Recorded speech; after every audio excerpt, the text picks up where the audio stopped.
Well, good morning, everyone. I'm interviewing Dan Dalrymple this morning, who is the head strength coach for the New Orleans Saints.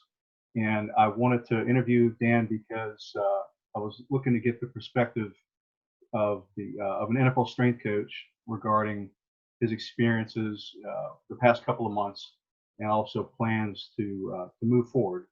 So, Dan, how you doing today? I'm doing great. Great, great, thanks.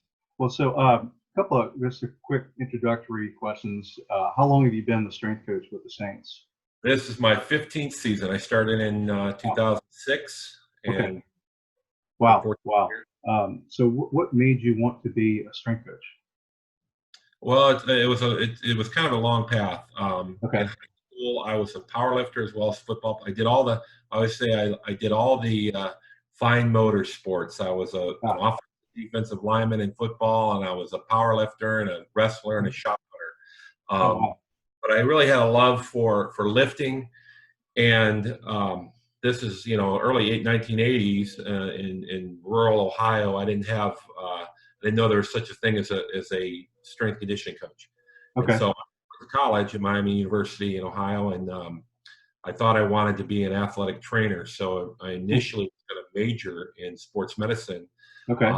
Found out quickly as a Division I football player, you can't tape your own ankles, and so the training major would, they'd be working right alongside us, working with us, and so there was no way to get the hours. So I ended up getting my bachelor's degree in education and physical education, and with a minor in coaching. Okay. I had a brief stint with the Seahawks, went back, finished my degree, became a graduate assistant. Kind of always, because I had been a big lifter, I was, in the weight room all the time. Yeah. First full-time job at Miami University, I was offensive line coach, and I was in charge of the strength training for the football team. Okay. And then coaching changed. Randy Walker came in. He wanted a full-time strength coach, and I interviewed for both jobs, the O-line job and then the strength coach job. And being that I'd worked for 1 year as an O-line coach and our staff got let go, I said, well, I think I'd like to try this strength deal. And, I've always been, position coaches love to sit and watch film. I don't love to do that. So I like to be hands-on and work with the players. And so I've done that ever since. And I've done administration. I was my last 3 years in coaching college. I was an assistant athletic director as well. And that made me realize I like being a strength coach. So when I came to the NFL, that's all I do now. So perfect. Well, that's a good fit for you, obviously. Yeah. Well, that's great. That's great. Well, thanks for giving us a little background. And so I wanted to go into some questions regarding how the past couple of months have been for you guys. So how have you been able to train the team members? Well, basically, kind of going back in time, I think it was like the week of around the 25th, 26th of March, when the NFL completely shut down the facilities it was not a phase thing. Initially, they were going to shut down the facility to all the players except for the injured players, but the staff was going to be in. And then a couple of days later, it's like we were rotating through. My staff and I have two assistants that work with me, and we were kind of rotating through. I came in on a Monday, and it was going to be back in on Thursday, and like that Tuesday or Wednesday, the NFL shut everything down. And so for a period of time, it was just select trainers and physical therapists, athletes who were currently under medical care, and that was it that was allowed in. And then they made the NFL allow one strength coach to come in and assist with the rehabilitation under the guidance of the head the director of sports medicine, and so that became me. So for the last month, I've been coming in and working with our 6 to 8 players who are here finishing up their rehabs. And in terms of once we started the off-season program, this has been, everybody looks at the NFL and we're one league, but it's 32 different individual organizations with different ways of doing things and all that, and different choices. And so initially Coach Payton didn't want to do, they were talking, there's some teams that did this virtual off-season program. Okay. So they're doing like basically like this, like Zoom, trying to have Zoom meetings, and which are fine for classroom stuff, right? Okay. Easy to do. I don't know, and I'd be interested to see how the heck you have a Zoom workout with 90 guys. They're all calling in, and you're trying to be on there, and you're trying to leave in there. You're in different time zones. You're all over the world. So Coach Payne didn't want to do that. So, but then we ran into the issue that a lot of these, especially the younger players, well, some of the older players have contract information that says that they, get a certain bonus for attending workouts. So they're interested in how they're going to do that. Okay. The younger players get paid, or everybody gets paid per day for the voluntary program.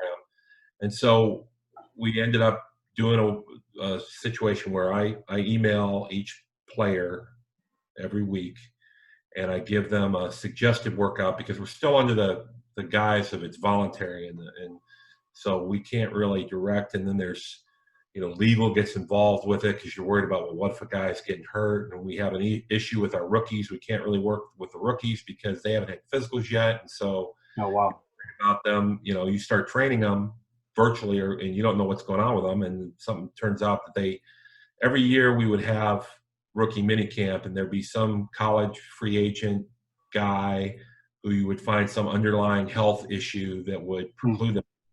You deny them, and then if you do that with the physical, then you're not on the hook for their salary. But if they've been working out, now you've paid them for the year. So financial standpoint, that you've got that. So there's all these different issues that you're dealing with, plus the fact I've got some guys that will send me videos of what they're doing, and I'm like, well, that's great, I've got some guys that'll give me meticulous details of every workout they're doing, or sometimes they're lucky enough that they have a trainer that they're working with, that will contact me and say, hey, this is what I'm doing with the guys. I'm like, hey, it's up to the players. This is a voluntary period. I'm glad that you're doing stuff, make sure they're in shape, but it's like peeling back the layers of an onion. Every time you do something, you're like, and then there was the issue of, when the states were all shut down, all the gyms were closed. There's no place to work out. And then you're like, okay, we need to get equipment for guys home. Well, there's nothing to buy. Right. It's been a challenge. Yeah, it has. And like this, from my perspective, we had plenty of people looking to buy stuff for their homes, and we couldn't get it for them. So it was tough. So I imagine you had some players who didn't have access to equipment, so maybe they had to get creative and do stuff outside or in their house. Well, some of the creative things we've done. One of the things we were able to obtain, the NFL passed a rule real early in conjunction with the Players Association, that each team was allowed to spend $1,500 per player on equipment. Oh wow! Now that's good and bad, because one, it's nice that you have the ability to do that. One, it's a huge expense, obviously. And it's an expense that you're not, like, if I spend $1,500 per player on equipment for our facility, I'd be fired up because I'd have it forever. Well, if I send it to a player, we got 90 players, there's going to be 53 guys make the team, and not all 53 are going to come from this 90 group we have right now. Guys are coming in and out all the time. So you're like, are you stuff? So we did it on a need basis. We contacted all the players and guys that were in really bad shape. We were able to find a source to get some bands and like TRX type stuff, body weight type stuff, so we can at least a minimal thing, because you also find out that if you're trying to outfit a guy's gym, $1,500 is not going to go very far. Not really. So, you can't. It sounds like a lot of money, but when anybody that built that was out and built their garage gym has probably spent more than that, especially if they're an NFL player. You look at the kind of weights that those guys need to work with. So no question. But I've had guys that are filling up milk jugs with water and forming their own dumbbells. And, guys figure stuff out, and especially with the bands help out quite a bit, and the body weight kind of stuff. But it's going to be you know, all of us are concerned about what level the guys are going to be at when they return. They're going to be all over the place. Some guys are going to be just like they would have been had they, you know, a normal off season. And other guys are going to be, you know, who knows? So we'll Yeah. find out enough. Yeah, and hopefully with the vast majority of the guys, they'll still be in good enough shape to where they can start and not I necessarily. think the vast majority of guys are going to be in the best shape that they can be in the situation, especially our more advanced pros who've been through off-season programs and know, you know, the challenge is always for us, even when we're here, we run a tough camp. Coach Payton, we run a lot. The nature, the reason why we're so good on offense is we practice hard at it, you Mm-hmm. know. So, you know, our receivers, our skill position guys have a volume, a load during training camp that's maybe higher than what some teams will use. And so guys will come in and we'll notice a difference between our returning players, our guys who've been in the program for a number of times, and Yeah. rookies, obviously. But then some of our vets that come in and been in other programs, they're not ready for what they think they are. They're not ready for what they're going to see when they get in here. And so, you Interesting. know, that's what you worry about. Well, that kind of leads me into my next question. I know it's obviously a competitive league, and you work with the Saints and you want to help the Saints win, but you're a strength coach and um, you have you have friends throughout the league. You know all the coaches. Do Yeah. you guys communicate, or have you been communicating with other strength coaches during this period, sharing ideas? Does that happen? You know, it didn't happen very much, but that's one of the cool things that happened over the course of this offseason. A couple of strength coaches got together, and for a while there, we were having a Zoom meeting of about probably a dozen of us on Saturday mornings, and we are just kind of going through it. It was a good way because you find out that, I mean, there's a lot of stuff that I found out from other coaches about what we were allowed to do and weren't allowed to do and what people were doing than what we even knew about. So Okay. you know, a lot of times the league, it's funny because I'll get an email every day with transactions and I'll find out when the league office is going to be closed. But then, you know, the league will have a directive that comes out about like purchasing equipment for players or what you do and all that kind of stuff. And they send it to the GM, but they don't send it to the strength coach. And half the time, the GM figures, you know, this is a strength coach thing, and so he just figures I get it, you know. And then he's like, "Oh, you didn't get that email?" And I'm like, "No, Mickey, I didn't get it." So, you know, we're inside the same building, and we don't know what's going on. Let alone now that we're all close. So that's pretty funny. It was pretty good though. That you know, but you know, there's a lot of one of the things in the National Football League. Like kind of the old school thing is that, you know, we're in the information gathering business, not the information giving business. And so we're not supposed to share, you know, it's a competitive advantage. And, you know, there are some coaches that don't like you to talk to guys before games or after games, you know, and those kind of things. So you'll go up to people and you say, "Hey, how you doing? Hey, good luck, stay healthy," you know, whatever. But running into each other at the combine, but that was a big difference for me when I made the move from college to the NFL. Because in college, you're going to clinics all the time, you're sharing stuff, you're calling people, you're going to visit guys at their gyms because you may never play them, but we're pretty much going to play each other all the time. So, well, that's good to know. Yeah, I don't know if everybody is aware of that. That's some good insight. I think so. Everybody's paranoid usually too. You know, everybody's like, you know, there's 32 chairs, and you want to keep your chair, so you don't want to take any, you don't want to give away any secrets, and you don't want to, even though I don't think there really are any secrets, but sure. You know, you don't want to give away any information, or especially you don't want to be, you know, loose lips sink ships. So you don't want to be you don't want to be the guy that, well, who gave that information out? That's proprietary knowledge of the New Orleans Saints, you know. So that's right. That's right. Yeah, and I you know, as a Saints fan, I don't want any other team to have advantages over the Saints anyway, so I'm okay with that. Well, that's cool. So you mentioned directives coming from the NFL. So what's the latest update that has filtered down to you? Like, do you know when um, when people can come to the facility? Has that been established yet? we are actually in phase one. Teams are allowed to reopen to Okay. everyone except for players, and coaching staff. So Okay. we're still the same injured players, trainers, one strength coach. We are allowed to have some front office people start to come in, but that's under the rules of the individual states. So if you're at a 50% occupancy, then you can't be more than 50% occupancy. And and I think this is smart. We're doing it. We'd rather go in slow and let the other people take some bullets and see where the dangers are, Yeah. as opposed to rushing everything in. Because the worst thing you could do is everybody comes rushing in, and then all of a sudden we have a spike, and we're in every progress we've made. So, I know I was speaking with our sports medicine staff. They do a fantastic job. They're prepared. We have a plan in place. Whenever the league allows coaches and players to come back in, we're going to be over ready. I mean, we can handle pretty much anything we need to handle right now, and they've worked hard at that plan. So we're just waiting for a directive of how they want to do it. I think the league's being smart too, because we do have the NBA, we do have Major League Baseball, the NHL.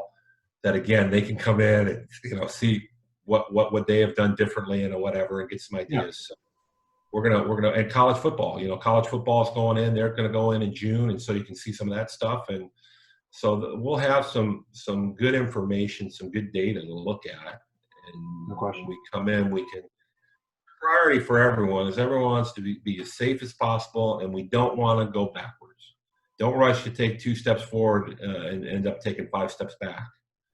Yeah, that's the key, and that's the fear of a lot of people. But hopefully, with the way they're phasing things in, that will be reduced. So that's something we'll learn about in the near future. So you mentioned the sports medicine team that you work with. Do you also?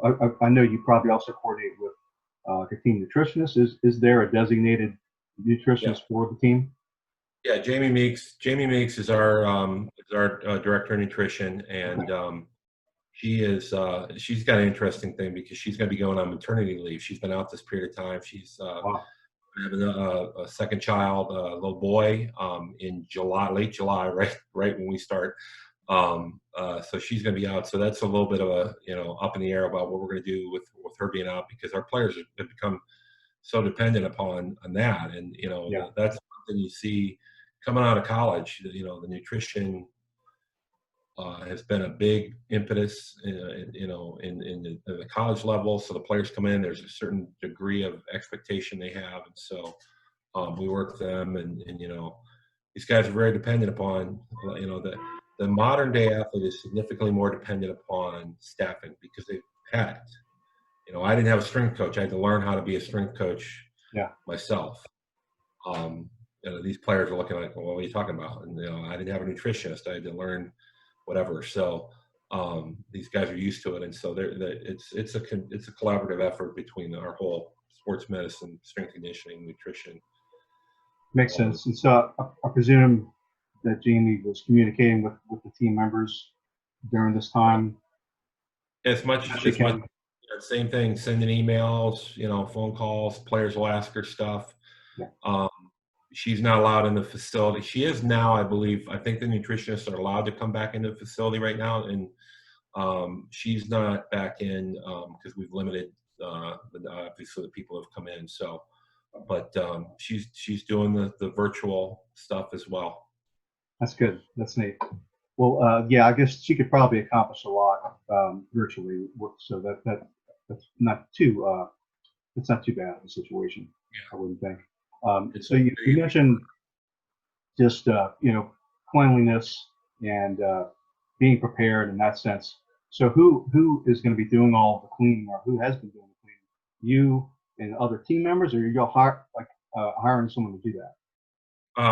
Well, we obviously have a custodial crew that has been working all along. Okay. Above and beyond, though, we've always approached, because MRSA and different things that you have to be concerned about in an athletic facility. We keep track, but we have a Mister that antimicrobial, virus, cleaning spray solution deal that we go through, and we have a period, every so many days we clean, obviously we wipe down things. We have cleaning products around the facility. We wipe everything down every day, and then we kind of basically fumigate the room periodically. That's happening a little more often now. Yeah. But obviously it's a collaborative effort, but if you want to know who's doing it, it's me. So right now, because I'm the only one here.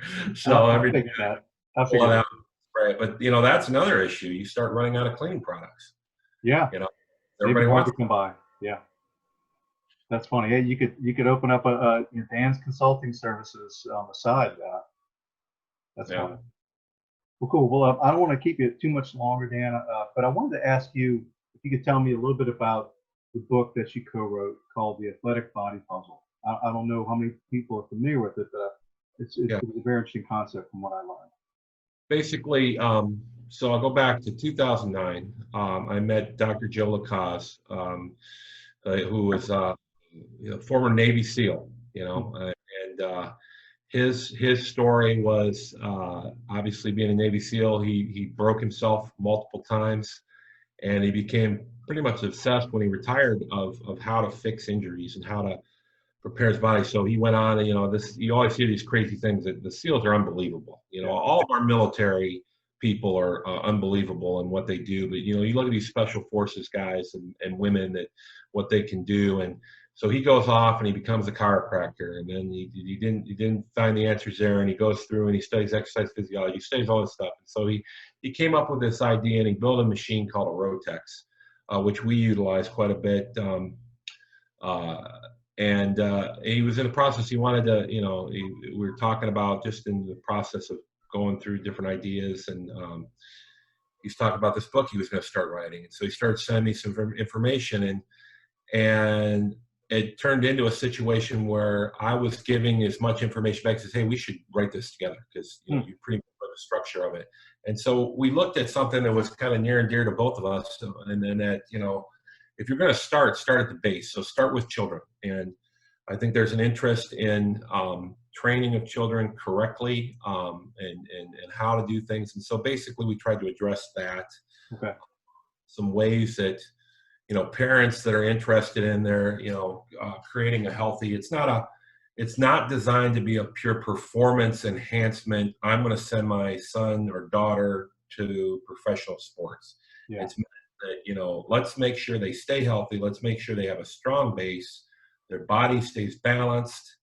And, because if we're strong and balanced and have good mobility and flexibility and all those kind of things throughout life, that's just going to help you for the rest of your life.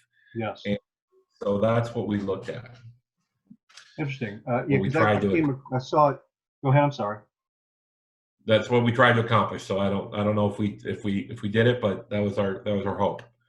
Okay. Well, yeah, that's a great goal. I think I saw it on Amazon. Are there other ways is there a website for the book? Or?